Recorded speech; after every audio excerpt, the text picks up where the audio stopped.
What is up, everybody? This is Lyle with No Hippie Trucking and Transportation.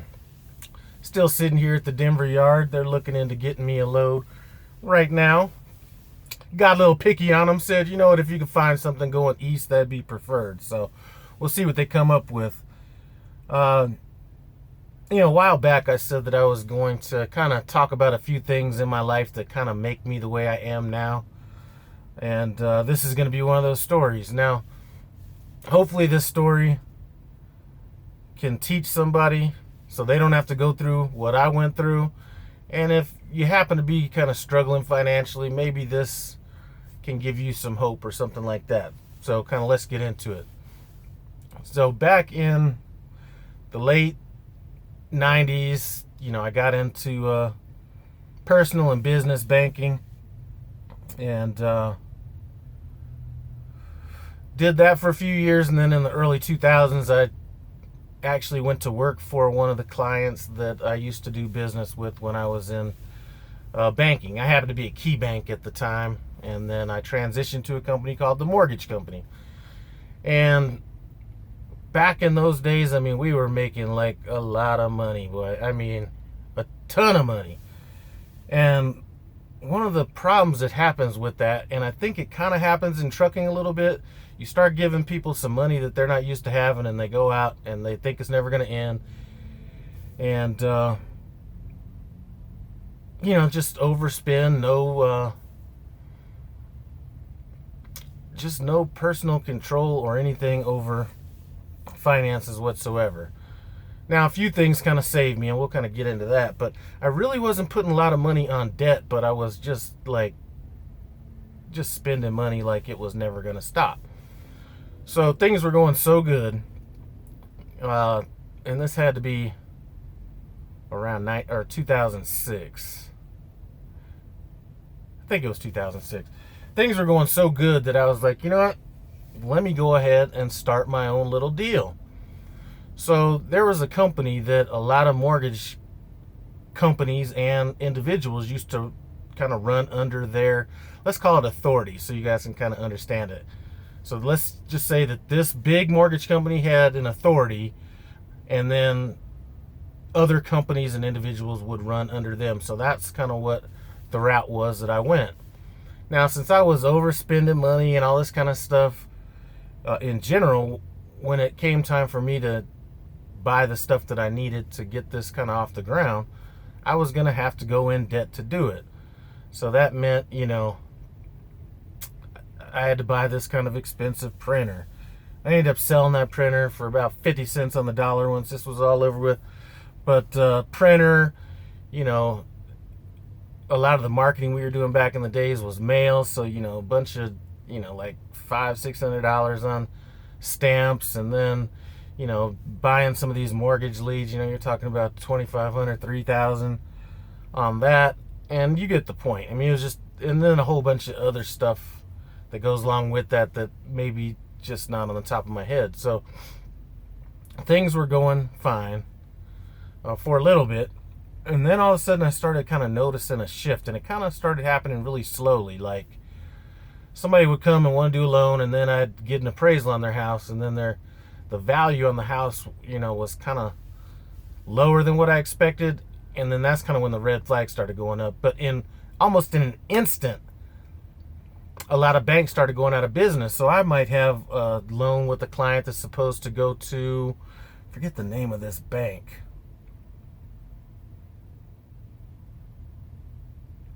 Taylor Bean and Whitaker. That was one of the banks. So they used to fund a lot of loans, and then all of a sudden, boom, we had somebody supposed to close. They can't close on the loan. So now you're struggling to find another bank that is going to take that loan, and then on some of those you could, and on some of those you couldn't. So once the funding started drying up, and funding was just drying up, period. And a lot of it had to do with timing and all this kind of stuff. Well, I wasn't in a position to kind of wait it out at the time, which is one of the things that I'm kind of preaching, doing everything cash, all this kind of stuff. But I couldn't fucking sustain. So I'm going through a period of time when There's no money coming in. I just spent a bunch of money. And, I said earlier I wasn't putting a lot of money on credit, but I did have some money on credit. So then you have that, and then you add the additional money that I put in there. I just was not in a good way. So, you kind of start living off your credit card. And, some money was coming in, but really not a lot. And I had 2 rental properties at that time. Yeah, I had 2. And those were both losing money every month. Probably about $500 I was losing on those a month, just because the type of loans I had on those, which they were great loans, just not great for that period of time. So anyway, what ended up happening was I got to the point where I was like, you know what, I can't sustain, so I gotta, figure out what to do. So a bankruptcy is kind of what I had ended up choosing to do. So very embarrassing and humiliating to go through this. And kind of on a side note, I did a video a while back where we had helped out this driver that was in a bad financial situation. And actually in that video, I cried because it almost took me back to the feeling of hopelessness that I had when I was going through this. So I just remember saying, and I'm not, all religious or anything like that, but I just remember saying at the time, if I can get out of this, I am never going back to these ways ever again. So anyway, file for the bankruptcy, do everything, and one of the lucky things that happened to me, I'd owned these 2 homes, or 2 rental properties that I was renting out, and the judge asked me, why I wasn't including those homes in the bankruptcy, because I owed more money on them than they were worth at the time. The market had got that bad, and I just said, well, I have 2 families living in these homes. I don't want what I'm going through to affect, what's going on in their life. So he respected that and allowed me to keep doing it. He just wanted to make sure that I had, that I was making at least enough money to cover those mortgage payments, which, I showed him I could at least do that at the time. So anyway, I get through that period of time, go through the bankruptcy, and I get fucking fanatical about saving money. I mean, you can ask my wife. Saturday, Sunday mornings, I would get up, or Sunday mornings, I would get up and go to like all these different Burger Kings, like a ton of them. And you know how they have newspapers in those Burger Kings? I would go through there and pull out all the coupons and all these different things. I was, just getting them where I could find them. And I was to the point where I would go shopping with all these credit cards, or not credit cards, all these coupons. And I'd buy, I got so good at it, you go and buy like $110 worth of stuff, and it costs, the bill might be like $1.38 or something like that. So I really got into that, and I really started being super, super conservative. Started putting, maxing out everything I could, 401ks. I really went on a spending hiatus. I mean, if there's one thing I might have spent a little bit of money on, it was like, every, maybe weekend or every 2 weeks we might go out to have sushi or something like that. But that was about it. And this period of time didn't really last that long before the market didn't necessarily come back. But once banking got kind of stabilized and people were actually lending money again, then I got back to making some decent money and stuff like that. So, I was able to kind of level myself out. And, we had, I can't remember how many years this was that we just, we were just living like well below our means. I mean, my wife, kind of when this first began, she did, she was looking for a job. I mean, she had like a crappy job. She finally got what she might consider to be a crappy job now, but she's been there like over 10 years now. I think she might have started working there in 2008 or 2009. So she's been there a while. And like I said, my business had started ramping back up. But even once the money started coming in, I was driving, once I started even getting back to almost where I was at during the great times, I was driving, I'd buy like a, Ford Explorer for, $2,500, and I'd drive that for 2 years and sell it for like $2,000. And then I'd go buy another one. I mean, I was just living like super low. And a lot of people were thinking that I was crazy for living like that, but I knew a lot of people that were making a whole lot of more money than I was that ended up going through what I went through, just in more of a spectacular fashion. But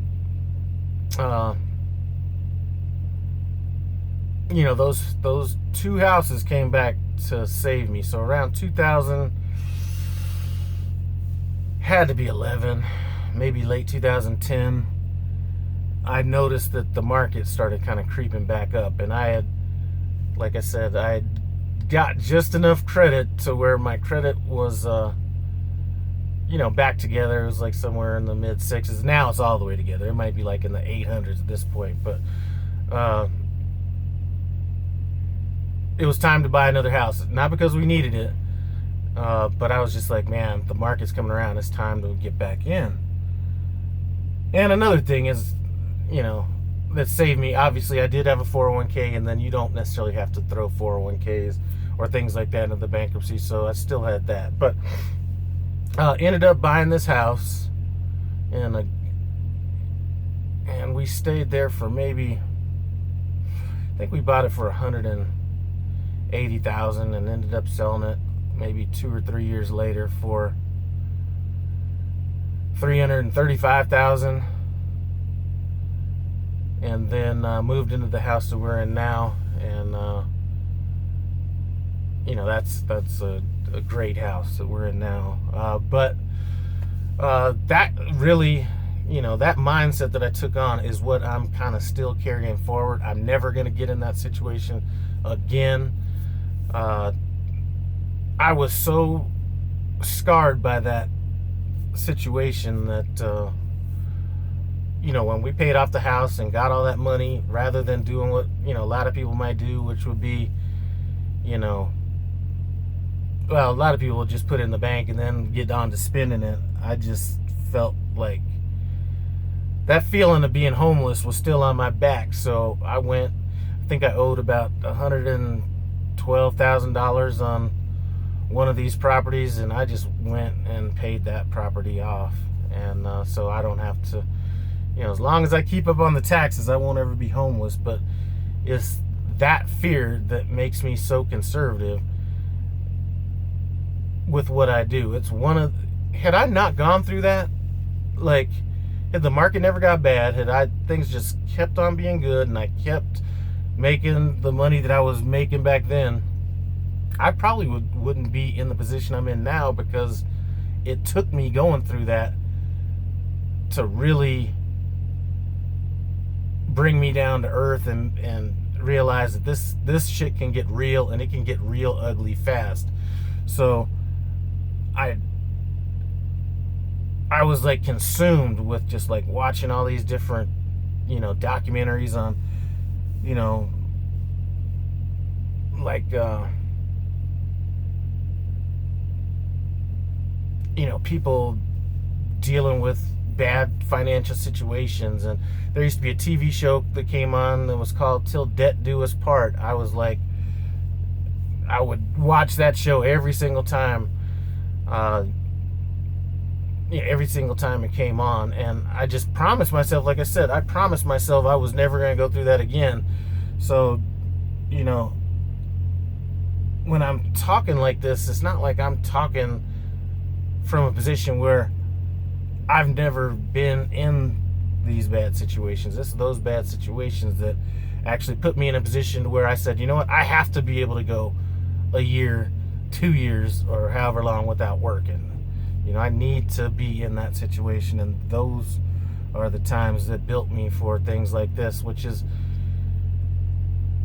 when we're talking about leasing, all that stuff with Prime, you can obviously do it without having any money in the bank, anything like that. But one of the reasons that I say that you might want to have it is because you just never know what's going to happen. Like I said, you could go through a string of bad luck, like I did, which, like I said, really didn't affect me, but it could affect people that weren't as frugal with their money. Same thing that, a lot of people are jumping into buying their own trucks and getting their own authority and going, doing all this stuff and doing it on a shoestring budget, and really, hoping more than they are planning on what, can happen. So hopefully this kind of clears up why I am the way I am as far as the money goes. And, I'm just trying to,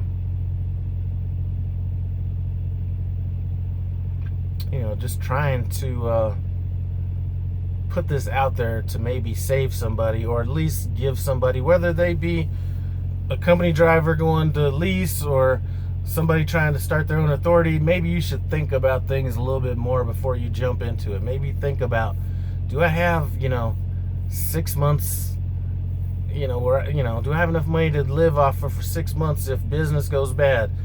And I'm saying 6 months paying all the stuff you got to pay, your truck payment, all that, if you didn't make anything. If your truck broke even for a year, can you handle it? That may be a little bit fanatical, but that's where I have to be. I'm thinking about buying another truck, through Prime. And I try to do everything kind of individually. Like, this truck has to maintain itself. When I get enough money in my expense account from this, then I might think about it. But then I was watching a video of female flatbedder, I forget her name, she just came out and did a video. She fell at a truck stop and she broke her leg, and she's been down for a while. You know what? That made me pump my brakes. You know what, Lyle? You got the money to put down. You can do without, you got the money to float through the bad times. But if these trucks are individually going to operate on their own and a truck goes down, do I have that money set aside to where if somebody's driving that truck and I'm still gonna, it's gonna be my responsibility to fulfill my obligations to that driver. So maybe, instead of what I was thinking I was gonna feel comfortable with going that route, maybe I need to double that up. There's nothing wrong with being conservative, people. There's most of you guys that are doing this stuff are so young. I talk to people all the time, they're going through stuff, and I'm just like, man, if I could go back to your age with what the situation you're in now, no matter how bad it is, I would have twice as much as I have now. You put me back 15 years, and and be able to redo that over again, shit. So anyway, that's it, man. Trucking ain't going nowhere. Leasing's not going anywhere. Authorities ain't going anywhere. Instead of thinking about trucking in general, think about life and how it can affect your business. At any given time, rates could slip. I'm never going to be a firm believer that rates are always going to be down, because rates are never always going to be down. They're never going to be down for a longer period of time that I'm prepared to withstand it. But things always come back. It's what they call the open market. You can't be in a position where if rates fall for 2-3 weeks, you're out,